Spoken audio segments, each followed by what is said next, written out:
I welcome Ravikesh sir and Shweta ma'am. And I'll first ask Ravikesh sir to give a brief introduction of Shweta ma'am before she begin her lecture. Ravikesh sir, please. First of all, thank you, Nitesh sir, and thank you, Shweta, for giving us this time. I know you are busy because of all the engagement. It's just because we are having this, because of this corona, you are able to take out some time, and thank you for that. To just deliver some lectures on economics. First of all, let me tell you that she's she right now in Indian Revenue Services, Customs and Central Excise, and she's I believe she's one of the best teachers even in our academy to deliver some of the lectures for us also. When we had one of our subject in academy for accountancy, she was the one who was teaching us there also. So right now she's one of the very right economics and that to basics and all. So just a brief introduction. She has done her BCom honors from SRCC DU. Then she did her MCom from Delhi School of Economics. She has also worked as assistant professor at SRCC Delhi University. And after that, she's in services right now. So one of the expert for economics. And from now onward, she'll be taking few classes. Let's see how much she can take, but she'll be delivering few basic concepts regarding economics. So I think hand over to you, Shweta. They're all yours. You can share your screen and just try to deliver or just help them out, our budding aspirants, regarding the economics. So thank you, Shweta. Thank you for the introduction, Ravikesh. So shall I start the class? Yeah. Okay, hello everyone. So today I'll be taking some important macroeconomics concepts. You already must have got the message regarding that. I hope I'm audible to everyone. Yeah, you're audible. All right. So the basic objective of this session is to make you understand the basic macroeconomics concepts. And most of you, I think you know the concepts, but you do not have complete clarity about it. So just thoda pata hota hai basics, but the concepts which I'll be dealing today, they are very much important. एक तो उन पे कोई direct question नहीं आता, first thing. All the questions which will come in prelims or means, they would be application based. So my objective would be कि आप लोग उसके बारे में you should be crystal clear about those terms, whatever terms I'll be teaching you today. तो some of you might think कि मुझे ये आता है, लेकिन I'm sure कि जो intricacies हैं वो आपको नहीं पता होंगी. So I want you everyone to be crystal clear on each and every topic whichever I'll be dealing with today. Then my request would be to pay attention on the screen. और मैंने बहुत कम इसमें content use किया है. I have used more of flowcharts and diagrams. ताकि आप, because I know there's a tendency that students generally read whatever is on the screen. So instead of reading कि जो चल रहा है screen पे, you should listen more. और आप उसको एक picture अपने mind में बना लो. You should make a clear picture about whatever topics I'll be dealing with, rather than reading on the screen कि बीच में से कुछ पढ़ना start कर दिया, because that acts as a distraction. So without wasting much time, I'll just start.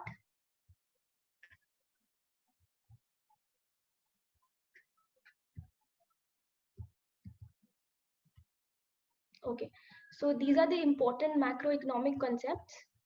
The contents are as follows. तो जल्दी से start करते हैं. सबसे पहला concept which is national income. तो हमारा इसमें basic purpose यही रहेगा कि हम हर एक चीज को उसकी terminology से समझने की कोशिश करेंगे. We'll try to understand from the expressions with which a word is made.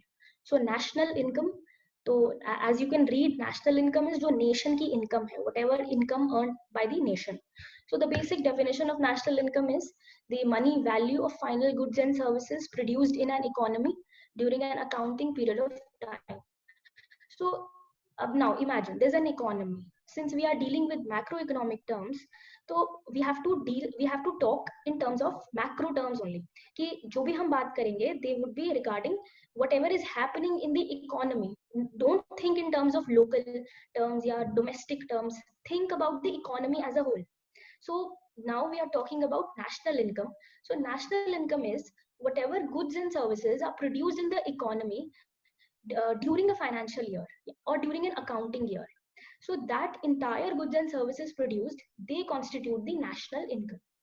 Now there are various concepts of national income: GDP, GNP, NDP, NNP, and per capita income. Now, if you see last year prelims exam, there was a question on GNP, and many people were not even knowing what is GNP. So my request would be कि एक तो you should be clear about all these terms. So सबसे पहले तो as you can see एक है gross और दूसरा है net. So the difference between gross and net is gross is the absolute thing, और net जो है net में we just reduce the depreciation. So gross and net, these are the two basic terms. So now gross domestic product and gross national product. Now domestic product is whatever goods and services are produced domestically in the economy, and national product में हम even include कर देते हैं factor income from abroad. मतलब कि जो residents जो बाहर कोई income earn कर रहे हैं, तो जब हम उसको भी अपने domestic income में add कर देंगे, then it will be national product. So difference between gross domestic product and gross national product is gross domestic product, it deals with only the market value of goods and services produced within the economy. However, gross national product deals with the goods and services which are even rendered or produced outside the economy. मतलब अब जैसे कुछ incomes हैं जो बाहर से मिल रही हैं, remittances हो गए, so if you add those to GDP, then it will be GNP, gross national product. All right. अब उसी की तरह एक next concept है net domestic product. As I told you, the difference between gross and net is about depreciation only. तो अगर हम gross में से depreciation minus कर देंगे, मतलब exclude कर देंगे अगर depreciation को, then that will be net domestic product. I hope I am clear. तो ये हमारा अभी इसके रिगार्डिंग एज आई सेड आपके पास एप्लीकेशन बेस्ड क्वेश्चंस आएंगे. सो जब तक आपको इन टर्म्स के बारे में ही क्लैरिटी नहीं होगी, you won't be able to even attempt these questions. So have a very good understanding of all these concepts, और कोई भी डाउट हो तो you are free to ask any questions also. The next one is net national product. So जैसे gross national product था, ऐसे ही net national product हो जाएगा. And then is per capita income. तो per capita income तो आप सबको पता ही है, the average income which is earned, and so this is the total income of the population divided by the total population. Okay. तो अब ये वाले हमारे concepts हो गए हैं. Next is purchasing power parity. तो as you can see कि मैंने contents में 12 आपको terminologies दे रखी हैं. तो we will go with this pace only. अगर किसी को कोई भी problem हो रही है, so you can always tell me. Purchasing power parity. Now इसके regarding भी last year एक question आया था, so please be very confident कि what does this actually mean. Purchasing power parity. Now purchasing power, you all know कि what kind of quality of life is there in other economies. What is the purchasing power of our country as compared to other countries. So when we are talking about purchasing power parity, we want to know कि एक economy और दूसरी economy के बीच में कितनी parity है. How par are they together. I mean, अब जैसे हमने इससे पहले बात की थी GDP की. GDP is in different GDP of US is different from GDP of China, is different from GDP of India. So they all are denoted in trillion dollars. GDP of USA is in trillion dollars, then China is in trillion dollars. But can we compare them together? No. उनको compare करने के लिए we need to apply this concept of purchasing power parity. Now what is this? This is a kind of exchange rate जिसके through हम ये check कर सकेंगे that अगर आप वही goods and services दूसरी कंट्री में बाय करना चाहते हो, then how much will they cost. For example, यहाँ पर मैंने एक एग्जाम्पल कोट किया है कि यूएस में प्राइस का पेन का प्राइस है $2 एंड इंडिया में it is suppose 90 rupees. So by purchasing power parity, $1 is equal to rupees 45. Now one thing you should be clear about is कि ये हम exchange rate की बात नहीं कर रहे हैं. This is PPP, purchasing power parity. तो अगर हमें कोई भी दो countries को compare करना है, then what exchange rate should we apply so that we are able to compare the cost and services between different countries? So this is a theory of exchange rate determination and a way to compare the average cost of goods and services between different countries. All right, कि अब जैसे suppose आपने यहाँ पे even ये picture भी ये denote करती है. Suppose यहाँ पर McDonald's का burger है कितने का है एक burger 60 rupees का लगा लो. तो अगर आप US में जाते हो and अगर वहां पर भी आपको $1 का ही मिलता है, suppose $1 is equal to ₹60, then you will say that yes, both the economies are at par with each other. However, अगर वहां पे आपको $2 का बर्गर मिलता है, $2 का मैकडॉनल्ड्स का बर्गर मिलता है, then that means it is for 120 rupees. So मतलब अभी जो हमारा purchasing power parity है वो exist नहीं कर रही है. This is what is meant by purchasing power parity. All right. So would anyone like to tell me which is the largest economy as per GDP?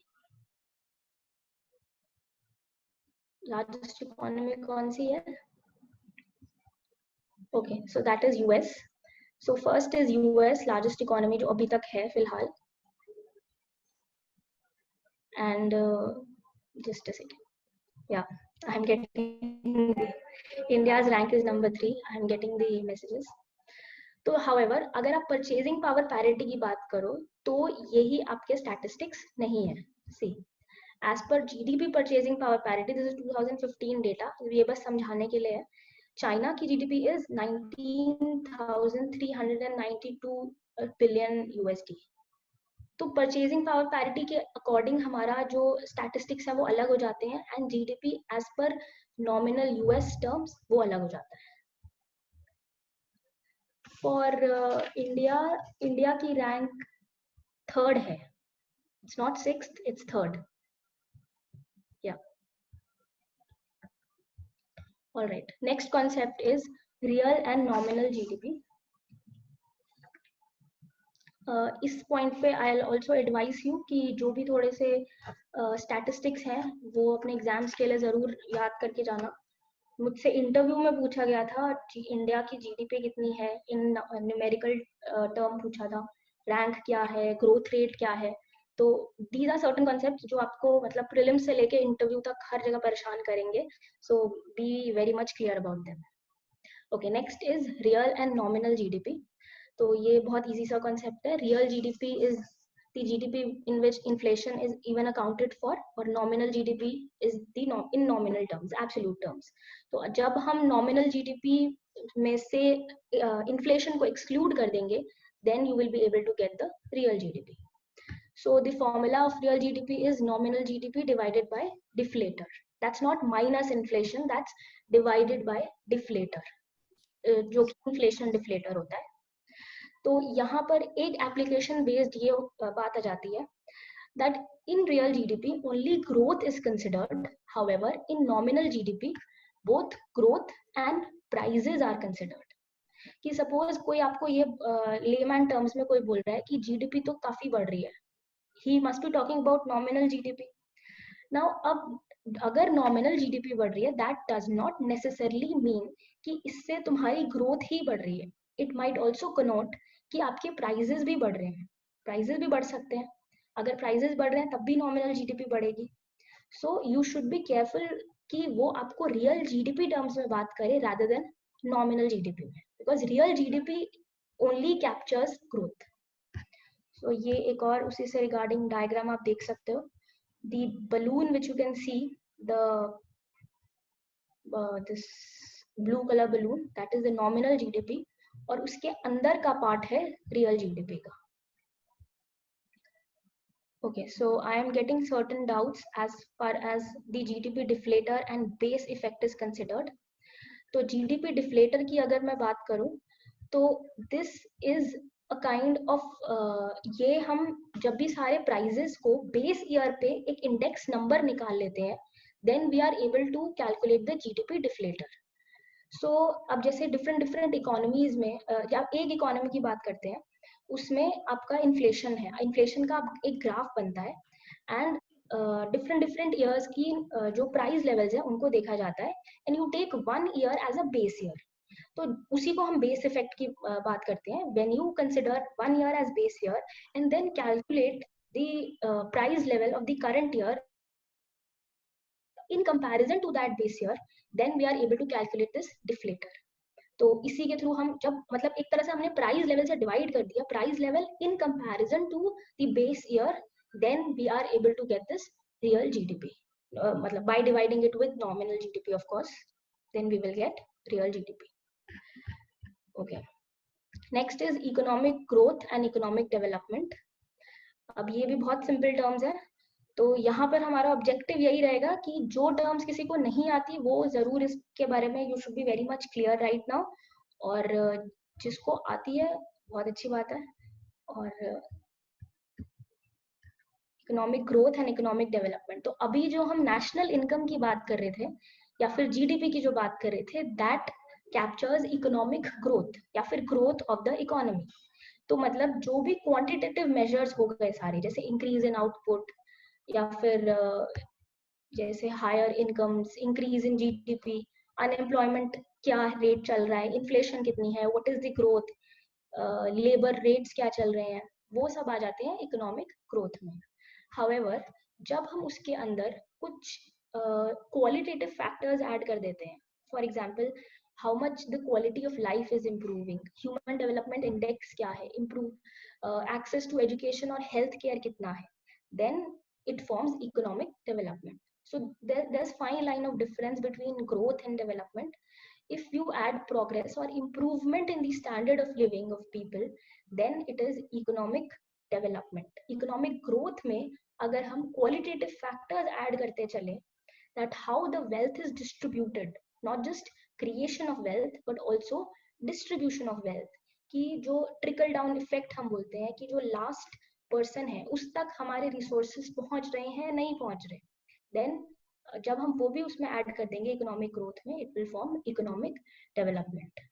तो इसके रिगार्डिंग जो भी मतलब ये वैसे ऐसे के लिए भी बहुत इंपॉर्टेंट टॉपिक है, ग्रोथ वर्सेस डेवलपमेंट, और प्रीलिम्स में से इसमें इतना कुछ मतलब डायरेक्ट तो नहीं आता है, as I said. Nominal GDP is always greater than real GDP. Yes, of course.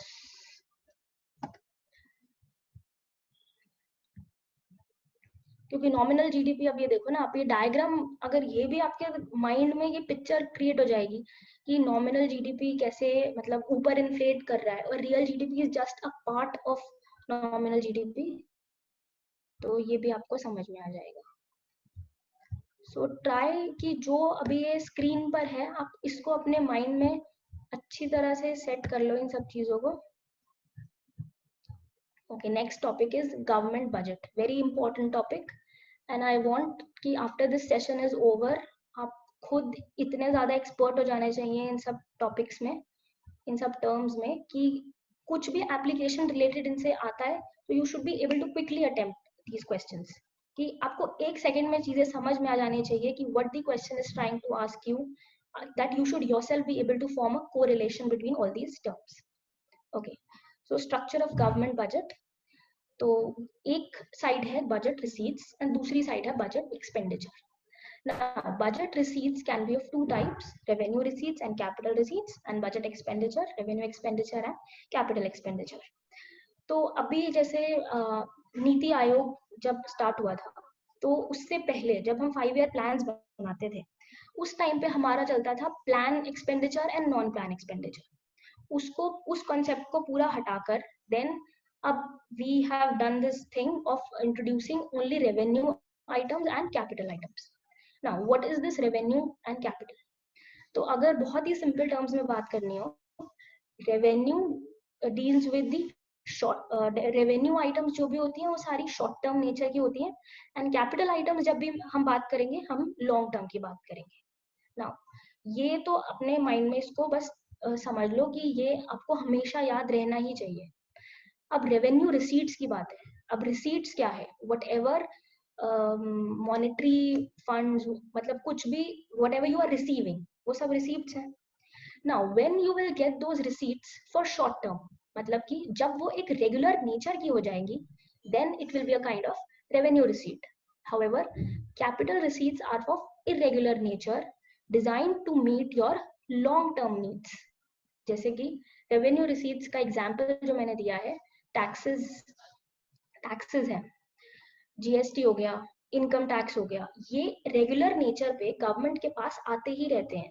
Every month the businessman has to file returns, then financial year के एंड पे इनकम टैक्स आईटीआर भरता है. तो जो ये सारे टैक्सेस हैं, they are the root of the administration, तो ये हम रेगुलरली मिलते रहते हैं. सो इसीलिए we are calling them as revenue receipts which are of regular nature. However capital receipts are of irregular nature, जो कभी कभी मिलते हैं, सॉरी, क्योंकि हम रिसीट्स की बात कर रहे हैं. तो और भी एग्जांपल्स पहले देख लेते हैं. रेवेन्यू रिसीट्स में इंटरेस्ट हो गया, इंटरेस्ट ऑन इन्वेस्टमेंट्स, गवर्नमेंट ने कहीं पे इन्वेस्टमेंट की हुई है, so when government will be earning interest on those investments, so that will form a kind of revenue receipt. Then similarly dividend on investments, cess हो गए, fees, fines. अब fines red light cross कर दी, मतलब इतने सारे fines होते हैं, police वाले फाइन कलेक्ट कर रहे हैं, या फिर तो these all form part of your revenue receipts. However, capital receipts are of irregular in nature, कि अगर गवर्नमेंट बोरोइंग्स कर रही है, नाउ बोरोइंग करके गवर्नमेंट के पास, government is getting all those funds, so that, but however ये irregular nature का है कि हर रोज तो नहीं बोरो करते ना, whenever emergency arises then only borrowings happen. Similarly disinvestment is when government sheds off its stake in any government company, अपना share, अपना जो स्टेक है कम कर देती है, दैट इज डिसइन्वेस्टमेंट. तो उसके थ्रू भी हमें, अब वो भी रेगुलर नेचर पे तो नहीं होता, only sometimes it happens, so that is also capital receipt. Then market loans, market से कोई लोन उठा लिया, और recovery of loans granted to states को हमने जैसे जो ये सारे स्पेशल कैटेगरी स्टेट्स हैं, उन सबको सपोज लोन्स दे रखे थे, they are for certain time period. When central government will be getting those loans back, when it will be recovering those loans, so it will be a kind of capital receipt. I hope these terms are clear. Now we'll talk about expenditure.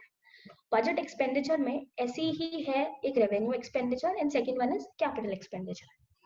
Revenue expenditure अब क्या है, जब आप normal running of government departments के लिए जो expenditure कर रहे हो, which is recurring in nature, which happens every day. Salaries हमको हर महीना देनी है, सब्सिडीज जो है वो गवर्नमेंट को इन एनी केस देनी है. जैसे एमजी नरेगा की जो पूरा स्कीम है, उसके अंडर अगर कुछ सैलरीज देनी है, या फिर कुछ सेंट्रल गवर्नमेंट की स्कीम्स हैं, पीडीएस की स्कीम है, उसमें सब्सिडी देनी है. सो that is a kind of expenditure which is recurring in nature, जो normal running के लिए चाहिए ही चाहिए. So it will be a kind of revenue expenditure. Similarly interest payment. अब देखो, look at this difference. Revenue receipt जो हमने पढ़ा था, that was interest on investments, कि अगर गवर्नमेंट ने कहीं इन्वेस्टमेंट की है, उस पे जो इंटरेस्ट मिल रहा है, whatever we are getting. However, revenue expenditure is interest payment. So if there are certain borrowings, तो उसके ऊपर आपको इंटरेस्ट पे करना पड़ेगा. So that interest is of regular nature, जो हर महीने, हर साल, whatever the terms will may be, उसके अकॉर्डिंग पे करना है. So that is revenue expenditure. Similarly grants to states भी, ये भी रेकरिंग नेचर की ही होती हैं, क्योंकि हर बजट में आप देखो कुछ ना कुछ स्टेट्स जो जैसे स्पेशल कैटेगरी स्टेट्स हैं, उनको देने ही पड़ते हैं grants. So all these are recurring in nature, so that is why this is a kind of revenue expenditure. Then talking about capital expenditure, this is non-recurring in nature, on acquisition of assets या loans to states. अब जैसे capital expenditure क्या हुआ कि कोई institution build किया, Statue of Unity बनाया गया गुजरात में, ठीक है, that is a kind of capital expenditure. या फिर चलो normal example लेते हैं, schools बनाए, कोई इंस्टीट्यूशन बनाया, नीति आयोग की बिल्डिंग बनाई, कुछ भी, दैट इज जो हम नॉन रेकरिंग नेचर पे कर रहे हैं. ये नहीं कि हर साल हम यही काम कर रहे हैं. So whatever expenditure you are doing for capital items on a long term basis which is non recurring in nature, वो हमारा हो जाता है capital expenditure. Similarly, यहाँ पे है loans to states. Now there's a difference between grants to states and loans to states. Grants जो है वो generally recurring nature के होते हैं, क्योंकि वो हमें in a way हर साल देने ही पड़ते हैं, कि जैसे taking the concept of cooperative federalism, तो हर बजट में we assign certain quota for these states, तो इसीलिए हम उसको revenue expenditure बोल रहे हैं. However, loans to states arise only in certain conditions. हर बारी देना जरूरी नहीं होता. The loans are given only when the need arises. So that is why ये non-recurring nature का हो गया. This is a capital expenditure. Okay, now अब हमने पूरा foundation अच्छी तरह समझ लिया है. Enough has been discussed. So let's delve into other topics. I mean इसी का ही और देखते हैं. अब ये सारे जब terms समझ में आ गए हैं तो बहुत easy हो जाएगा. What are the types of government budget? Okay. सबसे पहले एक balance budget and then is unbalance budget. Balance budget बहुत सिंपल है, ये बस फ्लो चार्ट याद रखिए. When budget receipts is equal to budget expenditure, then it will be balanced budget. However, if there is some inequality, अगर वो greater than है या less than है, then it is unbalanced budget. You can also see this figure. बीच में है balanced budget. Expense is equal to revenue. Deficit budget is expenses are more than revenue, and surplus budget is expenses are less than revenue, या फिर revenue is more than expense. ठीक है, बहुत easy सा है, simple. Now measures of budgetary deficit. अब ये जो हमने types of budget 3 पढ़े हैं, इसमें से एक पढ़ा था deficit budget. Deficit budget is when expenses are more than revenue. Generally economies में यही होता है, इंडिया में भी यही है, या फिर जो भी डेवलपिंग इकोनॉमीज हैं उन सब में डेफिसिट बजट ही रहता है. नाउ इसको चाहे आप डेफिसिट बजट बोल लो या बजटरी डेफिसिट बोल लो, बात एक ही है. So now we are talking about measures of budgetary deficit. There are 3 basic measures of budgetary deficit. मतलब how we'll measure this budgetary deficit. One is revenue deficit, then fiscal deficit, and third is primary deficit. Okay. तो पहले before we go into the formulas, पहले ऐसे ही समझते हैं. Budgetary deficit मैंने आपको बताया when expense is more than revenue, मतलब कि when these budget receipts are less than the budget expenditure, या फिर budget expenditure is more than the budget receipts. ये तो हो गया हमारा budgetary deficit या फिर deficit budget.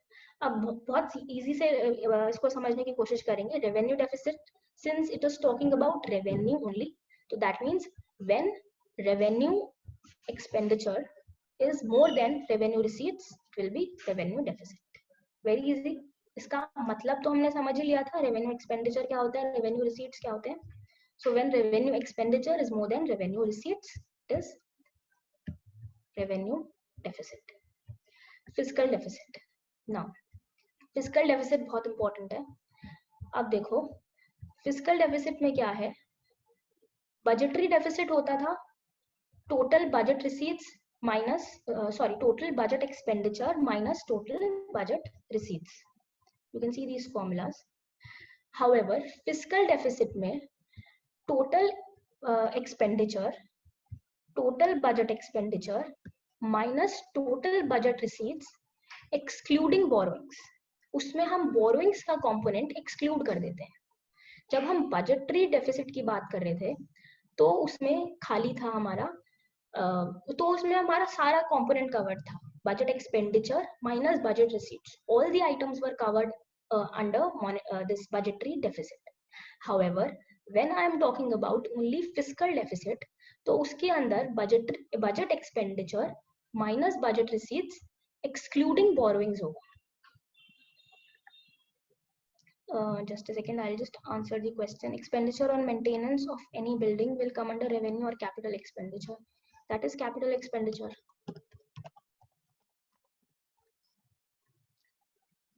Okay.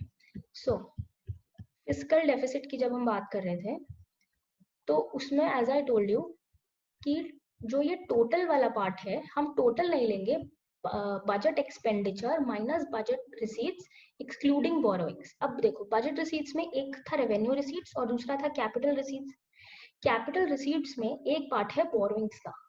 सो यही वाला जो बोरोइंग्स का पार्ट है फ्रॉम द कैपिटल रिसीट्स, जब हम इसको एक्सक्लूड कर रहे हैं अपने बजट रिसीट्स में से, then you will get the fiscal deficit.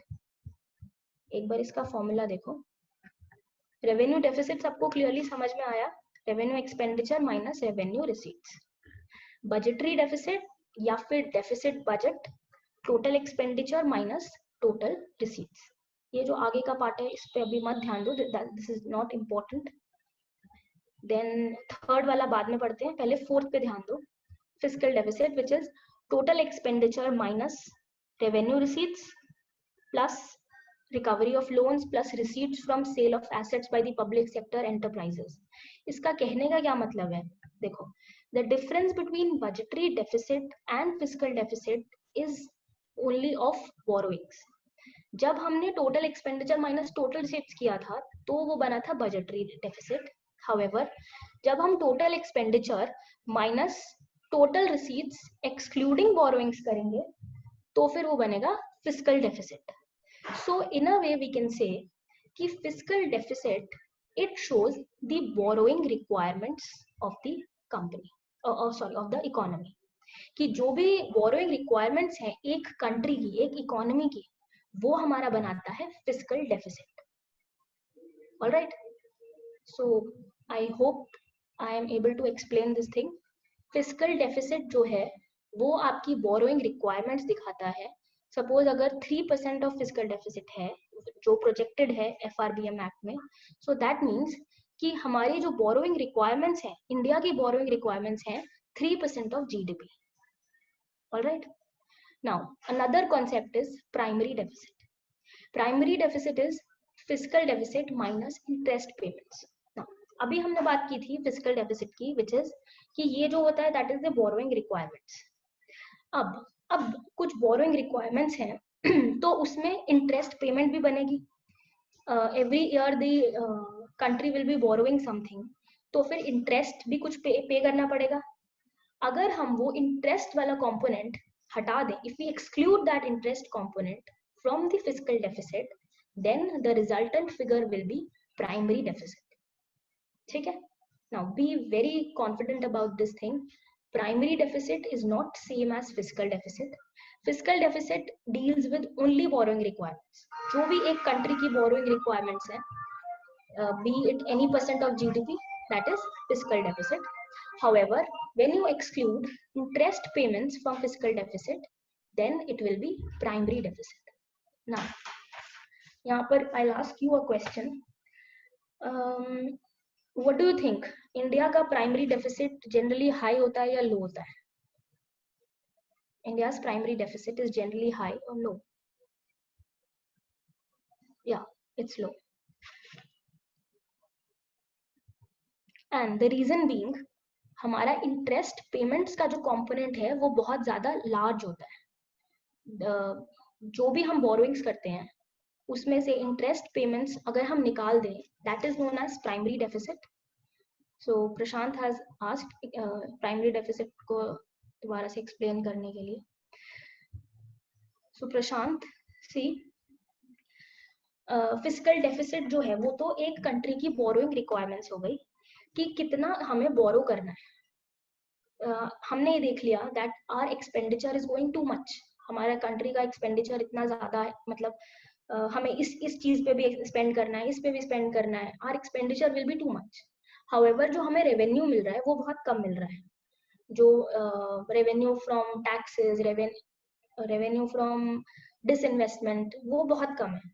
तो अगर हम इन दोनों को कंपेयर करेंगे, जो बैलेंसिंग फिगर होगी that will be a kind of borrowing, that this is the part which our country needs to borrow right now in order to finance that expenditure. तो उसी borrowing वाले part को हम बोल रहे हैं fiscal deficit.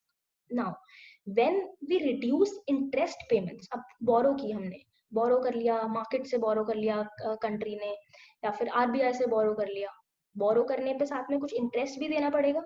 So whatever interest we'll be paying out, अब उस suppose 100 lakhs borrow कर लिया, just a random figure, उसमें से अगर 1 lakh का interest payment है, तो that means जो remaining 99 lakhs है वो आ गया आपका primary deficit.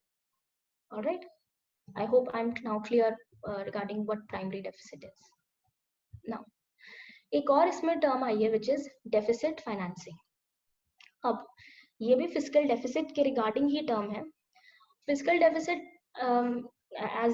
as you people have understood, that is the borrowing requirements. Now this can be met by borrowing from domestic or external sources. Borrowing requirements तो हमें पता लग गई that our country right now wants to borrow this much amount. अब इसको हम कैसे fulfill कैसे करेंगे, how we'll be able to meet this? तो ये होगा या तो हम बोरो कर ले डोमेस्टिक सोर्सेज से या फिर एक्सटर्नल सोर्सेज. एक्सटर्नल हो गया IMF हो गया, इंटरनेशनल ऑर्गेनाइजेशंस हो गई, तो उससे हमने इसको मीट कर लिया. अब जैसे 1991 के टाइम हमने बाहर से ही तो बोरो किया था बिकॉज हमारा फिस्कल डेफिसिट इतने हाई लेवल्स पे जा रहा था. So it can be met either from the first thing which I mention which is borrowing from domestic और external sources. The second thing which can be done in order to meet the fiscal deficit is deficit financing. Now what is this deficit financing? This is printing of new currency notes. Government ने सोचा कि मुझे borrow करना है, so government will go to RBI कि I want to कि these are the funds which our country requires. RBI से request की. नाउ RBI को बोला कि you print new currency notes and I will give you government securities as a collateral. मैं government हूँ, आप लोग RBI हो. I will go to you people कि मेरे को इतनी जरूरत है, I want this is my borrowing requirement. So you will say ठीक है, हम लोग बोरो कर देंगे लेकिन we want something in collateral, कुछ mortgage रखो. I will give my securities, and in turn RBI, you people will print new currency notes. अब आप RBI ने क्या किया, आप लोगों ने क्या किया कि करेंसी को सर्कुलेशन में दे दिया, मार्केट में बहुत ज्यादा करेंसी फ्लोट कर दी.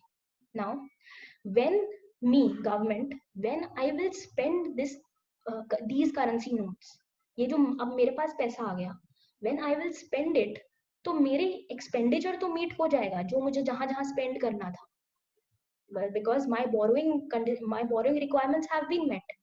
हाउएवर इसका एक साइड इफेक्ट हो जाएगा, एक नेगेटिव पॉइंट हो जाएगा कि इसकी वजह से इन्फ्लेशन आ जाएगी कंट्री में, इकोनॉमी में इन्फ्लेशन आ जाएगी. Because whenever there is an increase in the money supply it leads to inflationary pressures. All right, so borrowing from World Bank, yeah, that will be Ujjwal is asking borrowing from World Bank, that is borrowing from external sources. Then demand pull inflation, ठीक है. Actually ये push factors, pull factors, ये सब में एक और session मुझे लेना पड़ेगा क्योंकि इस सेशन में मैंने आपके बैंकिंग टर्म्स भी कवर नहीं किए हैं. Repo rate, reverse repo rate, जैसे कल भी RBI ने जो सारा अनाउंसमेंट्स किए थे, रिवर्स रेपो रेट कम कर दिया है. So we'll take one more session. अभी we'll just restrict to these basic terms. और यहाँ पे another point कि I'll advise you all कि FRBM Act जरूर देख लो कि क्या हमारे ये इनफैक्ट मुझसे भी इंटरव्यू में पूछा गया था FRBM Act के रिगार्डिंग. सो अच्छा, how does money supply leads to inflation, ये मैं एक बार ही बता दूं. देखो अब ये थोड़ा सा इकोनॉमिक्स का कॉन्सेप्ट ज्यादा हो जाता है, समझ में आए तो ठीक है, अदरवाइज जस्ट थिंक. एक है मनी डिमांड और एक है मनी सप्लाई. डिमांड और सप्लाई जैसे बोलते हैं, सी मनी डिमांड और money supply. Money supply is given through new currency notes. RBI generally money को सप्लाई करती है. RBI is the sole custodian जिसके पास ये पूरी पावर है करेंसी नोट्स को प्रिंट करने की. However the general public we demand money, हमें पैसा चाहिए in order to spend. So अगर सपोज सप्लाई बढ़ जाती है, money supply, if RBI gives too much in circulation, then उससे क्या होगा कि डिमांड तो कम है, पीपल जो लोग डिमांड कर रहे थे वो तो उतनी ही कांस्टेंट है. हाउएवर सप्लाई जो है वो ज्यादा हो गई मार्केट में, तो दैट लीड्स टू इन्फ्लेशन. अब जैसे I will give you an example for this.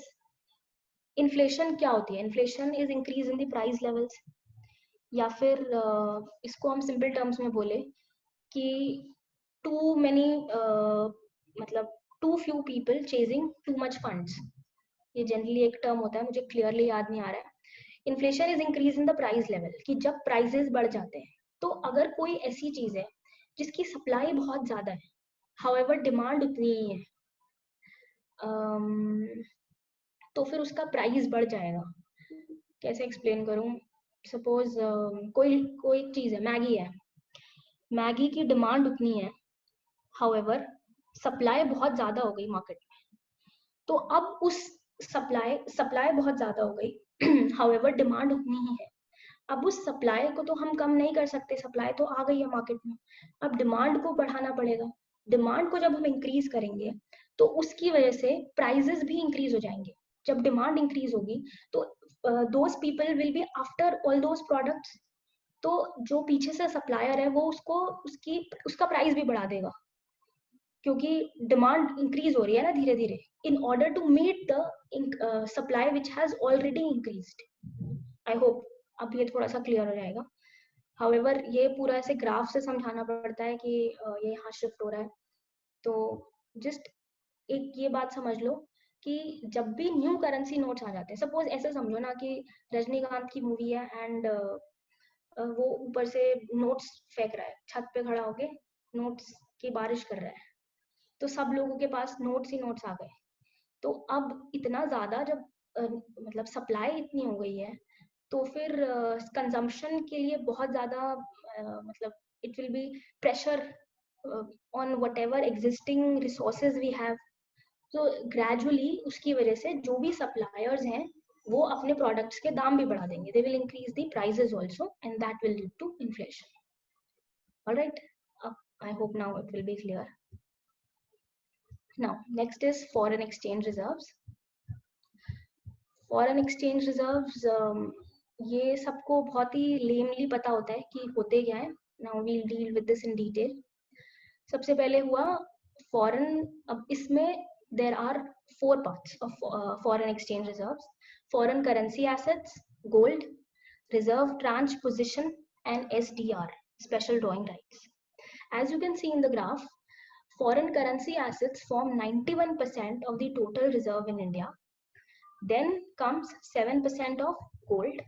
उसके बाद 1% और 1% जो है हमारे, वो है reserve tranche position in IMF and special drawing rights SDR. Now foreign currency assets क्या है? Foreign currency assets are assets held by central bank in different reserve currencies. हमारा सेंट्रल बैंक कौन सा है? With RBI. RBI ने जो भी assets अलग अलग रिजर्व करेंसीज में होल्ड कर रखे, B it in dollars, euro, pound sterling, Japanese yen, however majority part तो डॉलर्स में होता है, तो उसको हम बोलते हैं फॉरेन करेंसी एसेट्स. ठीक है, the name itself is very explanatory. Foreign currency में जो एसेट्स रखे हैं, whatever assets we have in foreign currency are the foreign currency assets. Next, gold तो गोल्ड है, ठीक है, इसमें तो कुछ एक्सप्लेन नहीं करना. Then reserve tranche position in IMF. This forms the third important part of foreign exchange reserves, जो 1% है. अब ये होता क्या है? It implies a portion of the required quota of currency each member country must provide to the IMF that can be utilized for its own purposes. Now understand. देखो, जो भी एक there's this institution, international institution, IMF. Whatever member countries of IMF are there, उन सबको कुछ ना कुछ एक कोटा असाइन होता है, that you will be contributing this much currency to IMF. However, this will be utilized for your own purposes. All right. So, अगर किसी member country को कुछ emergency पड़ जाती है, then those countries can have access to that quota without agreeing to any conditions or without paying a service fee. बिना किसी conditions के जब IMF members को वो वाला जो उनका कोटा है वो उनको मिल जाए in order to utilize for any kind of purpose, उसको हम बोलते हैं reserve tranche position. I explain again. Now listen carefully. देखो, सबसे पहले इसका नाम को थोड़ा सा बाइफिकेट करते हैं. रिजर्व ट्रांच पोजीशन, ट्रांच भूल जाओ, reserve position in IMF. IMF में हमारी रिजर्व्स की क्या पोजीशन है। ऑलराइट, अब IMF में हर कंट्री को कुछ ना कुछ कंट्रीब्यूट करना होता है. Every country needs to contribute something. What by contributing every year certain portion reserves will be built up. तो उन reserves को हम बोल रहे हैं reserve position. So whenever any kind of emergency will arise, IMF दौड़ आएगा, भाग कर आएगा कि आपकी कंट्री को ये जरूरत है, आप ही ने तो पैसा जमा कराया था, याद है, तो वो हम पैसा विड्रॉ कर सकेंगे and we can use it for our own purpose. Alright, अब जैसे इसका एग्जाम्पल है पेंशन. पेंशन होती है, धीरे धीरे कंट्रीब्यूट करते रहते हैं और लास्ट में रिटायरमेंट के बाद वो फिर आप ही को वापस मिलती है. सिमिलरली IMF ने भी ऐसा ही ये this mechanism IMF is using in which every member country, जो भी IMF के मेंबर्स होंगे उन सबको कुछ ना कुछ कोटा देना पड़ेगा, and whenever there will be any requirement तो we can always withdraw those funds from IMF. ठीक है, that is reserve transposition. Now, special drawing rights. Special drawing rights are an artificial currency instrument created by IMF which uses them for internal accounting purposes. Now, अब IMF की बात कर रहे थे हम. IMF में उनके खुद की अकाउंटिंग के लिए एक अलग से करेंसी इंस्ट्रूमेंट बनाया गया है, that is special drawing right. IMF में you do not follow US dollars, you do not follow euros, you do not follow yen, Chinese yuan, वो सब नहीं करते. However, IMF की जो करेंसी है that is based on basket of major currencies. However, and that too weighted average. So when you will take weighted average all those major currencies, that is these 5 major currencies, dollar, euro, yen, yuan and pound. इन जब 5 currencies का हम weighted average निकाल लेंगे तो that will be a kind of special drawing right, SDR. So SDR is a kind of artificial currency instrument created by IMF. IMF ने इसको create किया है and a kind of artificial currency instrument. So ये हम बात कर रहे थे foreign exchange reserves की. तो हर एक country जो है उसके पास इन सब components में foreign exchange reserves होते हैं. Foreign currency assets की form में, reserve position उसकी IMF में क्या है उसमें, that is also a part of foreign exchange reserve. Gold कितना है वो भी एक पार्ट है, and special drawing rights. Special drawing rights कितना है मतलब कि जो ये सारी मेजर 5 मेजर करेंसीज की हमने बात की, how much component we have for these special drawing rights in our reserves, ये भी हमारा रिजर्व्स का ही पार्ट है. Okay, I hope now foreign exchange reserves, this entire concept is clear to people. Okay, next is types of exchange rate system. अब ये थोड़े से लाइट टॉपिक्स कर लेते हैं जल्दी से. तो अच्छा, बस हम ये 2 टॉपिक्स और करेंगे, बहुत इजी से हैं. Types of exchange rate system, then I will finish with this class. एक है fixed exchange rate system, flexible exchange rate system and managed float. Fixed exchange rate system, when government or central bank ties the official exchange rate to another country's currency. अगर हमारा official exchange rate किसी और country की currency से Tide है, कि अगर वो वाली करेंसी इंक्रीज करती है तो हमारी भी इंक्रीज कर जाएगी, उसको हम बोलते हैं फिक्स्ड एक्सचेंज रेट सिस्टम या फिर pegged exchange rate system. Alright, so this is fixed. ये इसमें कुछ इतनी फ्लक्चुएशंस नहीं होती हैं, because this is generally fixed to another country's currency. और अगर थोड़ी बहुत फ्लक्चुएशंस होती भी हैं, if there are certain, then they happens only in certain narrow band. Flexible exchange rate system which is free float, इसको हम फ्री फ्लोट भी बोलते हैं. यहाँ पर forces of demand and supply operate करते हैं. However there is no intervention, कि जैसे डिमांड और सप्लाई, डिमांड का ये है ग्राफ, सप्लाई का ये है, वेयरएवर दे विल मीट, वो हमारा एक एक्सचेंज रेट डिटरमाइन हो जाता है. सो यहाँ पर कुछ दूसरी करेंसी के ऊपर हम डिपेंडेंट नहीं है. जो भी मार्केट फोर्सेस हैं they will determine the exchange rate, और उसके थ्रू हम अपना एक्सचेंज रेट पता लगा सकते हैं. So that is known as flexible exchange rate system. And there is no intervention of any central bank, of government, किसी का कोई इंटरवेंशन नहीं है. Then is managed float. Managed float जो है, इंडिया जो है वो मैनेज्ड फ्लोट फॉलो करता है, not neither fix not flexible.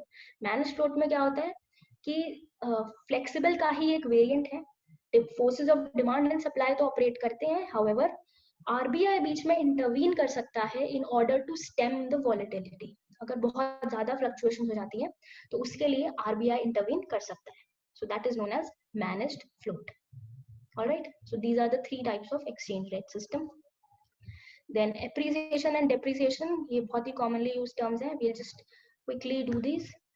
Appreciation और रीवैल्यूएशन जो है, रीवैल्यूएशन जो टर्म है that is for fix exchange rate system, और appreciation is for flexible exchange rate system या फिर मैनेज फ्लोट। ऐसे डेप्रिसिएशन टर्म हम यूज करते हैं फ्लेक्सिबल एक्सचेंज रेट सिस्टम के लिए, और डिवैल्यूएशन हम यूज करते हैं फिक्स्ड एक्सचेंज रेट सिस्टम के लिए।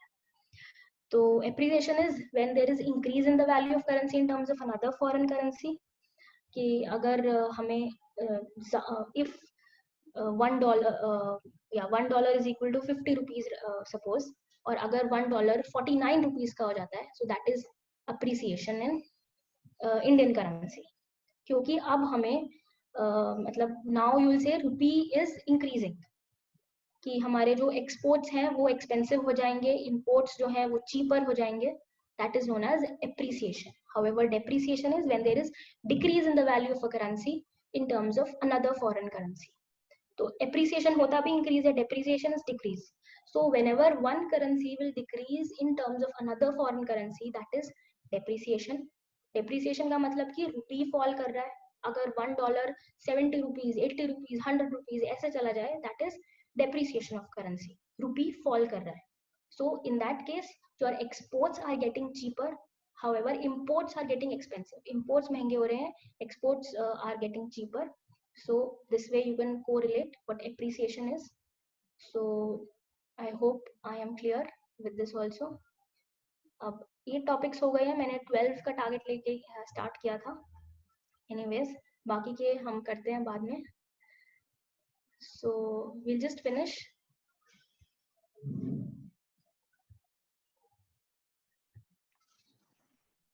Yes, ma'am. That was a wonderful lecture. Okay, thank you very much. I hope we have catered some of your doubts, and we'll be doing more such sessions of economics, and the classes that we were continuing with Vishal sir and Ravikesh sir, those classes will be continuing. Do not worry about that. It is just a special series with Shweta ma'am. So please thanks Shweta ma'am for her insightful lecture, and from the side of all the students, thank you very much, ma'am. And we hope to see you soon in our next lecture. Thank you, ma'am. Thank you so much. Thank you for giving me an opportunity. Thank you.